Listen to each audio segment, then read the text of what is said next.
వార్తాపత్రిక ఇవాళ కంప్లీట్లీ మొత్తం whole media, national media, English media, పత్రికలు, వార్తాపత్రికలు మనము చదువుతున్న దానికి దాని వెనుకుండే అర్థానికి చాలా తేడా ఉంటుంది. మానవ సంబంధాల్లో వస్తున్నటువంటి తీవ్రమైనటువంటి సంక్షోభం ఏదైతుందో ఆ సంక్షోభం రోజు మనం వార్తలు చదువుతుంటాం.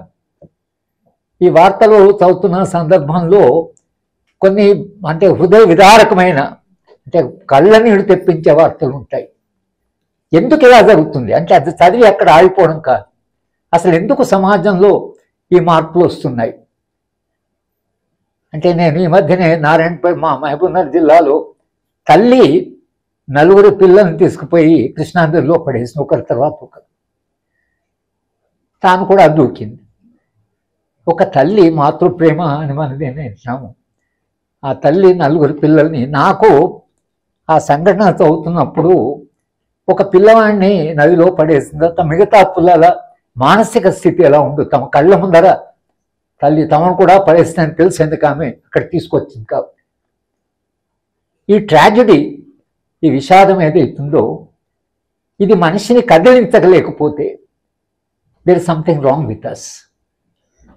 అంటే వార్త పత్రిక చదివేటప్పుడు ఏదో తల్లి పడేసింది అని మెకానికల్గా చదవడం వేరు, కానీ ఆ తల్లి పడేయడము, తల్లి పిల్లలకు ఉండే సంబంధము, అది కొన్ని వేల సంవత్సరాలుగా మనం బిల్డ్ చేసిన నాగరికత, తల్లి ప్రేమ గురించి చేసినటువంటి సూత్రీకరణ ఏదైతుందో, ఇంత సివిలైజేషన్ మారిన తర్వాత కూడా ఈ సంఘటన ఎందుకు జరిగింది అనేటువంటిది దాన్ని చూసి మనం చెలించకపోతే then there is something wrong with us. కనుక ఇవాళ ఒకటే కాదు, ఎవరో భర్త భార్యని చంపడమో సరే అదొకటి, 17 ముక్కలుగా నరికి ఆమె ఉడకబెట్టి వాడు కుక్కలకు పెట్టాడు. Why this is happening? What happened to human being? What happened to that entire human quality? వాడు 17 ముక్కలుగా నరకడం ఏంటి, కుక్కలకు పెట్టడం ఏంటి? అంటే ఈ సంఘటనలు ఏవైతే జరుగుతున్నాయో this is symbolic of the growing crisis in the social relations. ఈ మొత్తంగా మనం చూస్తున్న ఇది this is a deeper crisis. It's not merely ఏదో మదర్ పడేసింది మొక్కలు నడపడం కాదు, అది civilisation something is going wrong. అమ్మలు కూడా అడుగుతుంటారు 50 ఏళ్ళు పౌరాత్వ ఉద్యమం ఏం సాధించారు, ఏం విద్యాపరకు 40 ఏళ్ళుగా పనిచేస్తున్నాం, ఏం సాధించారు అంటే యాక్టివిస్ట్కి ఇట్స్ ఏ ఛాలెంజ్. సో నా జవాబు ఏంటంటే we remain human, something human in us is there. మన ఈ పార్ట్ ఆఫ్ ది మూమెంట్ కాకపోతే maybe would have been dehumanised. అంటే ఎక్కడ మనం communication to the common people, రాజ్యాంగంలో ఉన్నత ప్రమాణాలు, రాజ్యాంగము రావడం అనేది ఇట్స్ ఏ హిస్టారికల్ ప్రోడక్ట్. ఒక చరిత్ర పరిణామ క్రమంలో స్వాతంత్రోద్యమం, anti colonial struggle from French Revolution, maybe from Spartacus, from Socrates, there is a long tradition in the human history. ఈ మార్పులో భాగంగా సమాజం కొన్ని ప్రమాణాలు పెంచుతూ వచ్చింది. That's what is called institutionalisation. వాల్యూస్ని మనం ఎప్పుడైతే ఇన్స్టిట్యూషనలైజ్ చేస్తామో అవి మన ప్రాక్టీస్లో, మన నిత్య జీవితం ప్రాక్టీస్లో దే గెట్ రిఫ్లెక్టెడ్. ఆ వాల్యూస్ని భారత రాజ్యాంగంలో ప్రియాంబుల్లో సమున్నతమైన మానవ విలువల్ని రాజ్యాంగంలో we have incorporated, we have encoded in the constitution. మనకి వాళ్ళ సమాజం ఏంటంటే ఈ రాజ్యాంగంలో ఉండే ఈ విలువలు, పద్మజ మిషన్ రూల్ ఆఫ్ లా, చట్టబద్ధ పాలన. చట్టబద్ధ పాలన ప్రజలకేమో కానీ పోలీస్ యంత్రాంగానికి చెప్పినట్టు I keep on addressing the police people. వాళ్ళ చట్టము, చట్టబద్ధ పాలన, in fact it's a big crisis. Some of the very senior police officers keep on చట్టబద్ధం ఎక్కడ పాలన అవుతుంది, చట్టం ఎక్కడ పనిచేస్తుంది, ఈ సమాజంలో చట్టం ఎక్కడుంది అనేటువంటి they keep on saying, but you are there for to protect the. Most of them do not understand that their power flows from the law.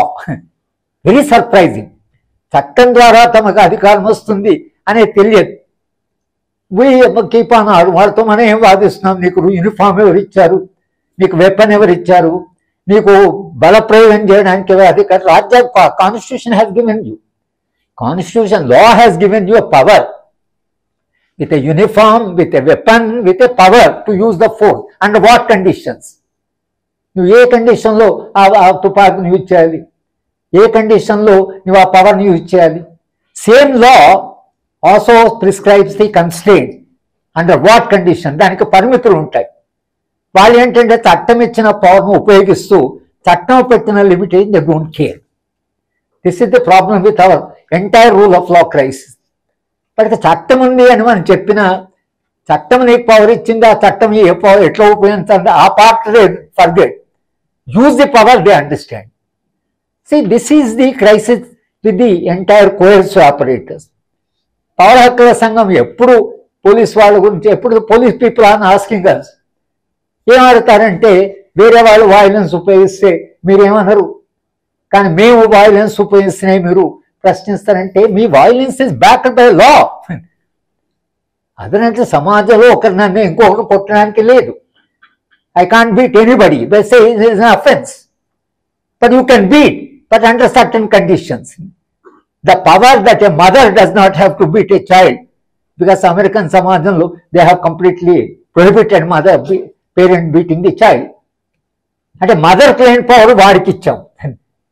ఎందుకు ఇచ్చామంటే under certain extraordinary conditions, when there is a riot, when there is a violence, there is a collective, even under that condition he is supposed to use that violence for his self protection. That is only the provision. వాడు కూడా right to life ఉంటుంది కాబట్టి police వాడు కూడా, if he perceives A danger than he can fire. ఒకసారి ఒక డీజీపీతో మాట్లాడితే ఆయన ఏమంటాడంటే, మీరు నా మీద దాడి చేయబోతున్నారు అని నాకు అనిపిస్తే then I can use the force. నేను నా మైండ్లో ఉంది, మీకెట్లా తెలుసు సార్ ఉన్నాను, నాకు అనిపిస్తే చాలు అంటున్నాడు. That is the logic they have reached. The very senior DGP. అంటే the understanding of the police. మన మానవ హక్కుల గురించి మాట్లాడాలి, రాజ్యాంగం గురించి మాట్లాడాలంటే one of the problem is with the state operators which absolutely violate the rule of law. Under rare conditions, some sensible officers, because I teach human rights, one of the police officers attended our classes. And attend చేసిన తర్వాత he completed PG diploma in human rights. ఒకసారి కనిపించి he told me one interesting thing. ఆయన అంటే, sir I was handling A right, ఏదో right జరుగుతుంది, నేను firing order ఇద్దాం అనుకున్నాను, కానీ మీ లెక్చర్ నాకు గుర్తొచ్చింది. Because police should use minimum force అని మీరు చెప్పారు, మినిమం ఫోర్స్ ద్వారా కంట్రోల్, అందుకని లాఠీ చార్జ్ ఆర్డర్ చేసి I controlled it, otherwise I would have fired. కనుక one firing at least you have prevented. This entire use of force is one of the major problems. How all of us who are working in the civil society communicate this to the people and communicate, because I think communication has to both to the rulers and also the people. I always feel rulers ను కూడా educate చేయవలసిన అవసరం ఉంటుంది. Continuously we have to educate them, because they are not educated in the real sense of the term. Politics is not, I mean, is simply power, abuse of power, because the politics degenerate. అందుకని power అంటే they think it's just aggrandizement. Politics, because politics is one of the greatest inventions of the human being. Human society, what an individual cannot solve, he is supposed to be collectively solving the problem. That collective solution is called politics. కానీ రాజకీయాల definition మారిపోయింది. నేను I teach మా క్లాస్లో చెప్పినప్పుడు politics is a science of analyzing the problems and art of solving the problems of society. But those politics, they become a problem. అదే సమస్య అయితే సమాజంలో సమస్యను పరిష్కరించే రాజకీయ ప్రక్రియ అదే మనకు సమస్య అయిపోతే it's a crisis of a society. Because we no longer can look to the political system for the solution. But the real challenge for all of us sitting here who would like to play some role in the civil society, making civil society much more ఇంకా సజీవంగా, దీన్ని వైబ్రెంట్గా మాత్రమే ఎలా అంటే దగ్గర I confess that I think I'm a reasonable communicator, but you can't communicate to people. No, you can't, because certain section of people మన భాష సరిపోదు, వాళ్ళ అనుభవం మనకు తెలియదు, వాళ్ళ యొక్క ఇమాజినేషన్ మనకు తెలియదు. Not that they can't and they can, but we have to explain the language that they understand. We don't have that language. That's the problem. That's why Stavenhagen, sociology, he says, how do you demystify knowledge? And how do you decolonize the mind? That's what he says. Decolonization and demystification. Demystification అంటే వాళ్ళకంటే అర్థమయ్యే భాషలు మనం చెప్పగలగాలి. కానీ మనం చెప్పగలుగుతున్నామా లేదా అనేది today, because we are discussing the role of civil society, I think that is the real challenge. Because I have some experience where I completely failed miserably. Because myself, Varvarao garu, we went to one tribal area, large number of tribals, 3,000-4,000 tribals per city.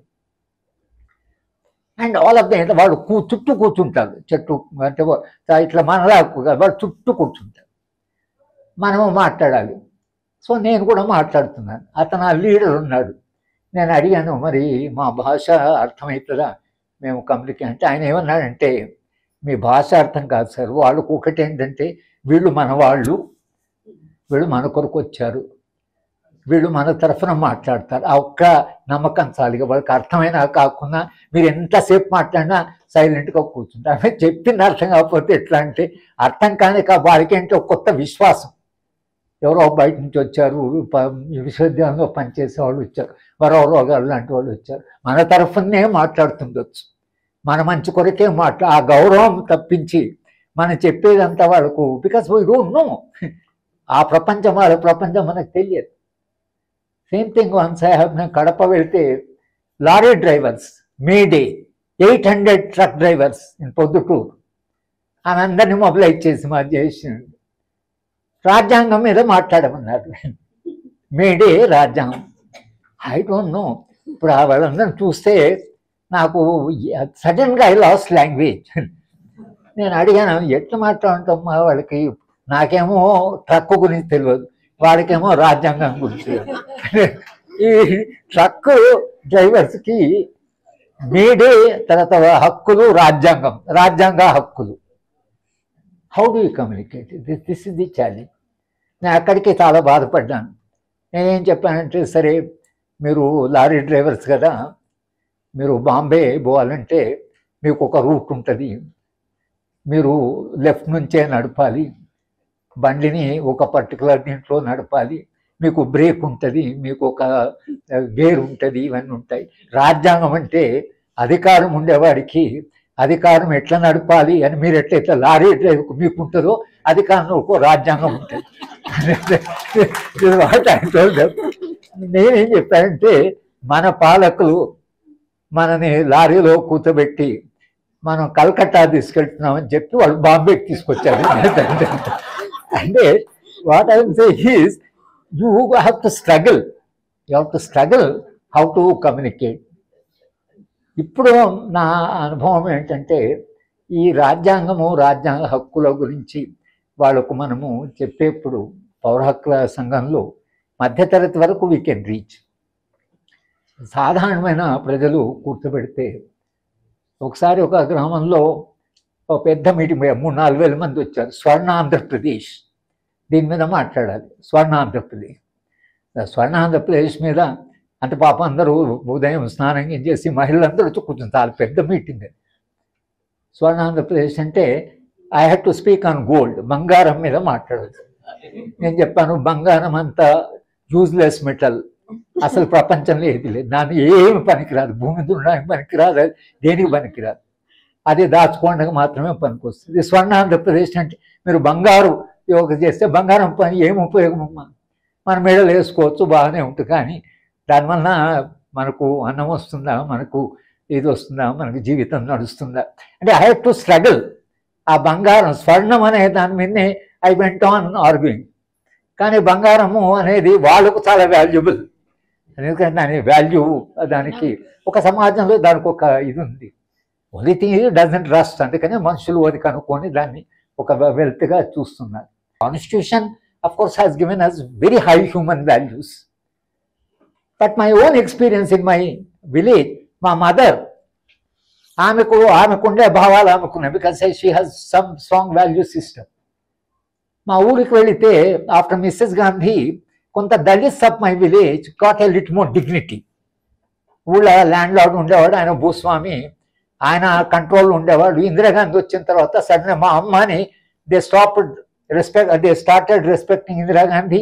మా land మా అమ్మ ఉన్నది. కానీ there is some change in my village. ఆ దళితులు మా అమ్మ, because we belong to little community background, ఆమె బస్ స్టాండ్ పోతుంటే మా ఊరి దళితులు పక్కకు జరిగేవాళ్ళు, రుమాలు తీసేవాళ్ళు, చెప్పులు కూడా తీసేసేవాళ్ళు. That was the behaviour. After Mrs Gandhi there was a change. మా అమ్మకు గౌరవంగా చూస్తున్నారు. మా అమ్మ ఆమెకుండే కాన్సెప్ట్ ఏంటంటే ఊళ్ళో దళితులంతా పాడైపోయారు రా.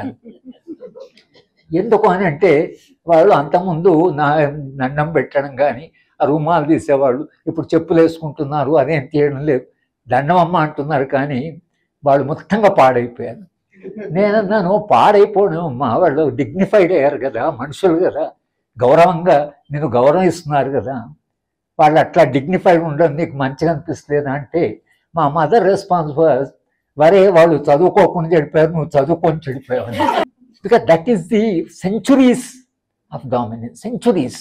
అంత సమాజం మారుతున్నప్పుడు ఈ మారని వాళ్ళు ఎవరైతున్నారో, Bharatiya Janata Party, RSS, what they are doing is they know సమాజం చాలా ఫాస్ట్ కనుక సమాజం వెనక్కి నెట్టాలి.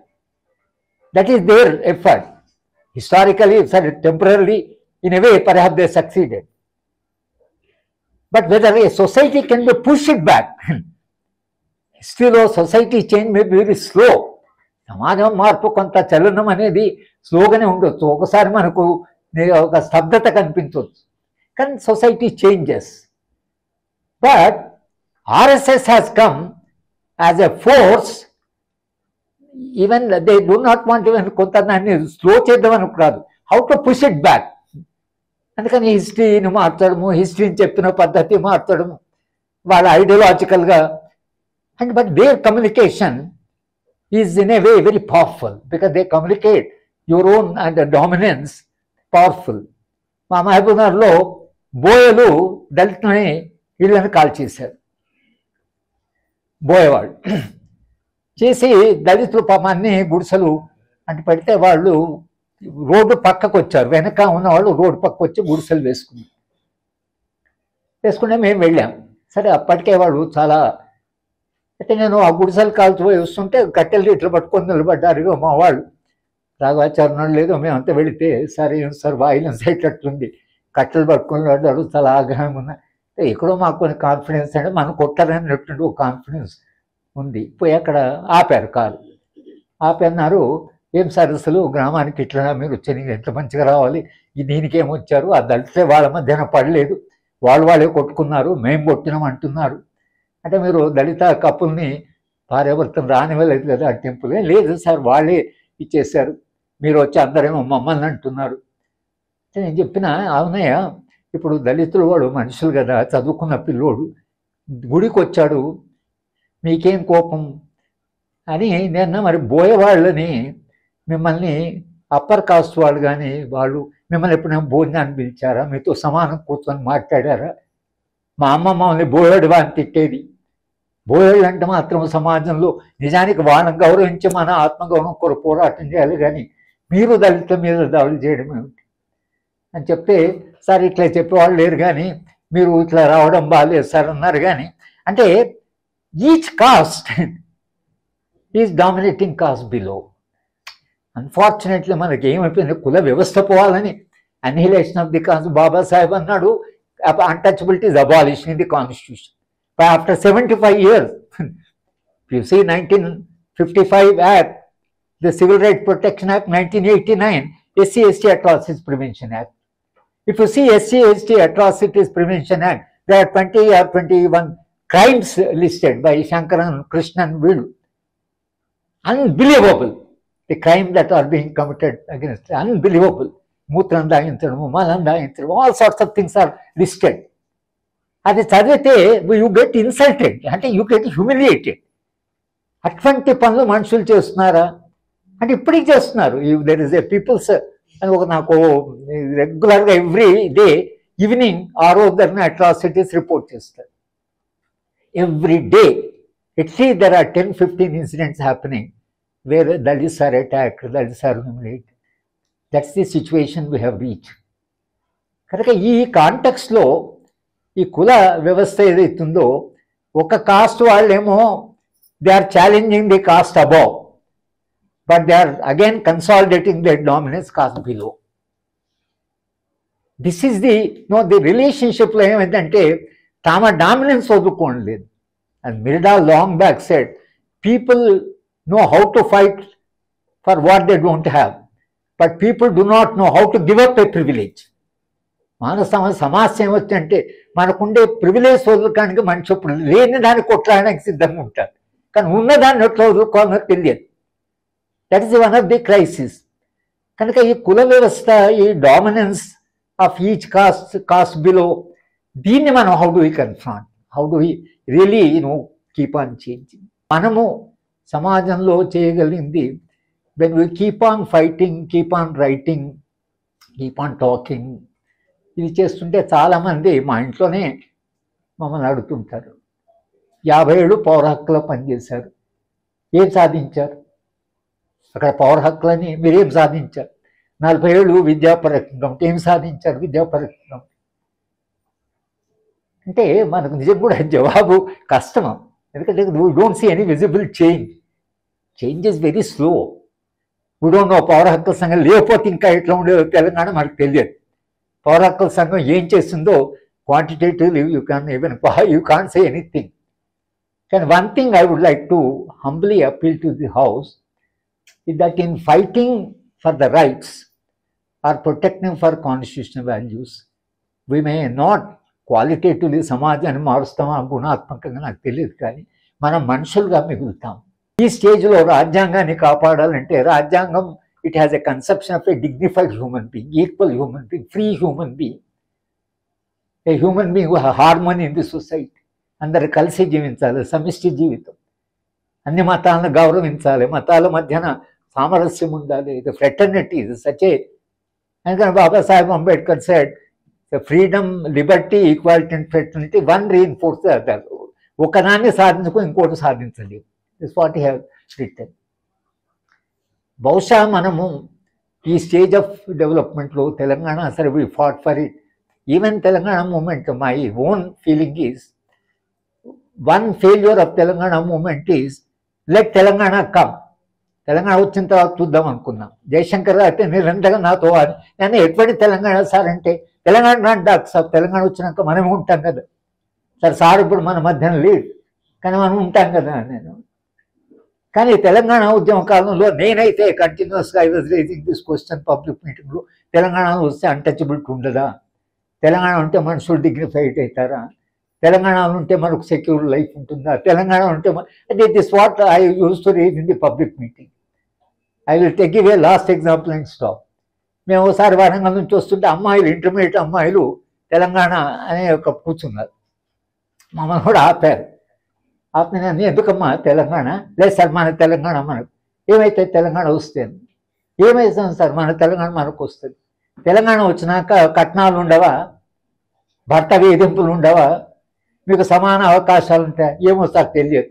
నేను చెప్పిన మీరు పని చేయండి అమ్మా, ఇక్కడ నోట్బుక్ పెట్టి మీ ధారణా టెంట్కి వచ్చే ప్రతి మగవాడిని నేను తెలంగాణ వస్తే నేను కట్నం తీసుకోను, నా భార్య నేను గౌరవంగా చూసుకుంటాను, అటువంటి తెలంగాణ నాకు కావాలని చెప్పి అందరి సంతకాలు పెట్టింది చెప్పి సమ్మేర్ యూ హ్యావ్ టు కాంట్రిబ్యూట్. అంటే ఉద్యమ కాలంలో people are more ready to change. When there is a large movement preparedness to change is higher. Exact that's there perhaps even freedom struggle.